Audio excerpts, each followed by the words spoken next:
What you're about to watch is one of 3 demos that I made during an outdoor workshop here in Agoura Hills. I'm going to share with you 6 different principles that should immediately help you improve both your drawing and outdoor painting skills. Today we are doing our outdoor workshop focusing on design and colors. These are value studies in which I'm literally working with just one color and white. I brought this just to prove to you how important your lights and darks are. You can tell an entire story using only 2 colors. Now, what we're going to be focusing on is stuff like this. So these right here are color studies in which we're just starting with initial design and keeping things really simple, and then adding paint on top. And there's an entire process in which I'm going to go through, and I want you guys to ask as many questions as possible. This is yet another one from another workshop in which we're walking through it, and you'll notice how simplified everything is. And I think that's a really important word in terms of painting, is to simplify, simplify, simplify, and save the details for last. I also brought these, and these are 2 studies that were made from the Zorn workshop. And this literally meant that I was using white, yellow, ochre, red, and black. There's no blue in any of this.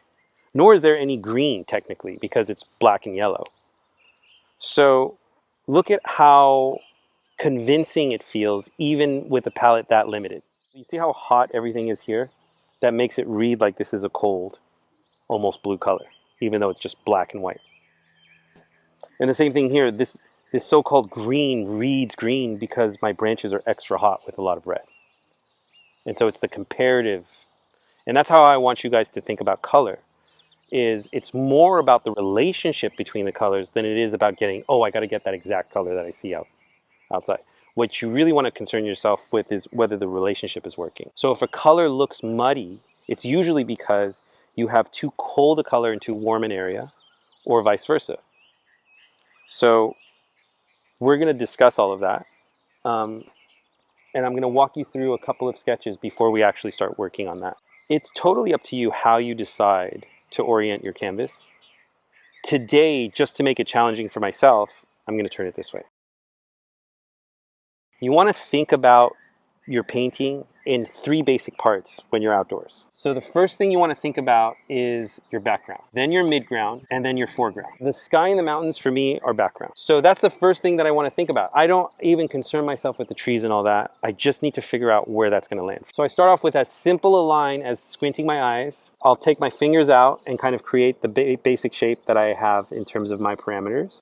And as a general rule, you want to keep things either below or above that center line. So I'm thinking right about here going down, and it rolling across like so.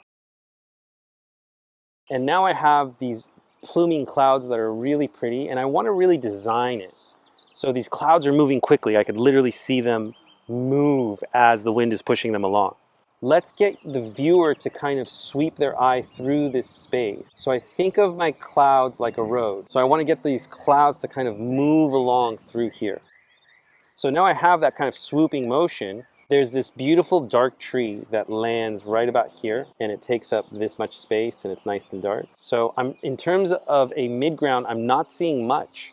There is a little bit of stuff that is kind of lower, but I can pretty much, in this particular case, eliminate that and really make this painting about a background and a foreground. So in terms of my foreground, I'm seeing a couple of trees. This one's a little lighter. And then the final element that I see is that bigger tree that kind of rolls up and cuts into this space. And you'll notice that I think about it all in masses, in large blocks, right? Kind of cutting through, coming in through here. And then there's some, additional information that I can toy with once I get my main idea down.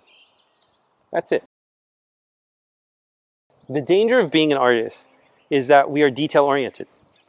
You would not be an artist if you didn't care about the details. If you were the type of person that thought to themselves, any blue will work, you're not an artist. An artist is someone who's like, there's something wrong with this blue. It's too warm in this area, it's too cold in that area. We're hypersensitive to these kinds of things.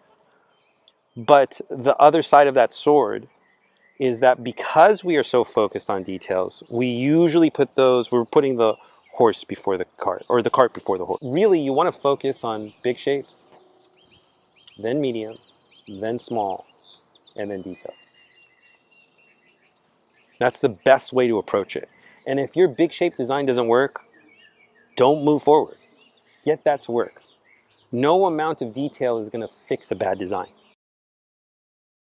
So let's talk about hierarchy.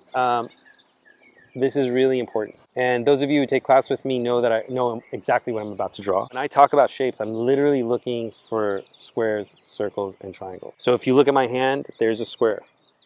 There's a circle. Square, square, square, circle. Triangle in between. Triangle right here, and then it kind of squares off right there. So I'm trying to see the world through as simple shapes as possible.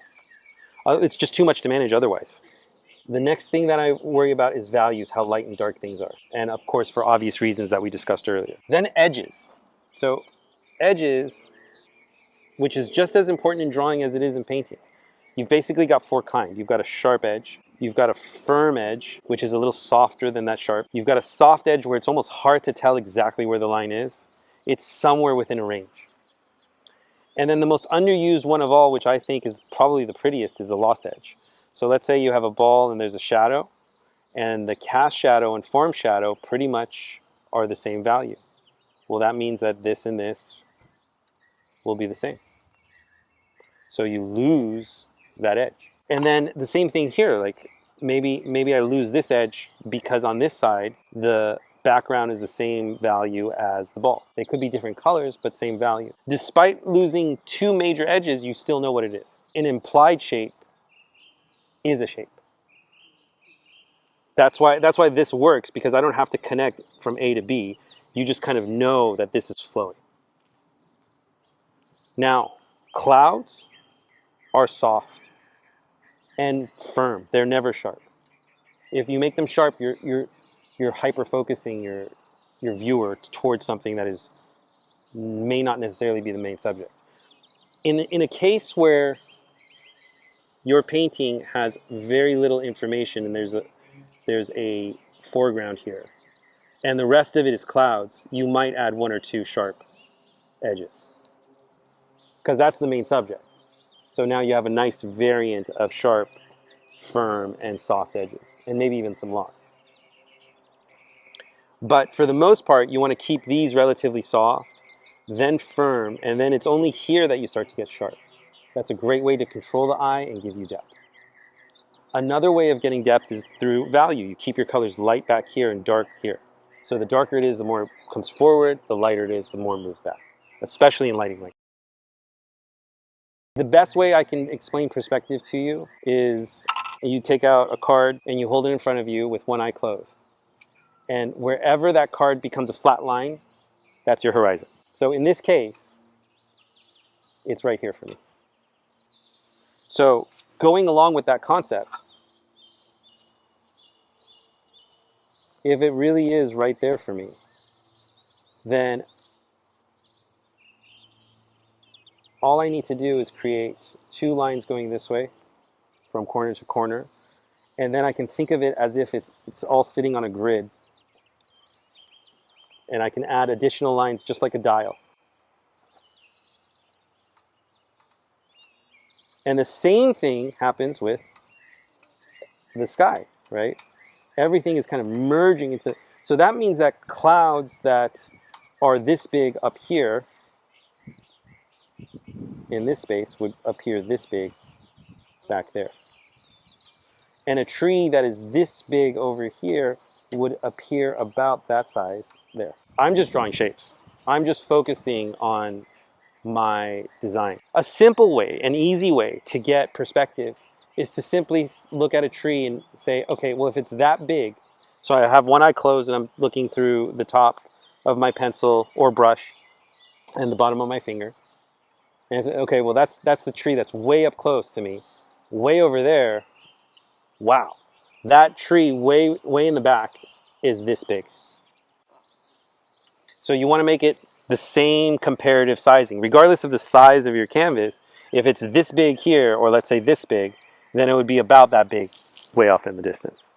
It's an easy way to really get a sense without getting too complicated with line. Any other question? All right, let's get to work.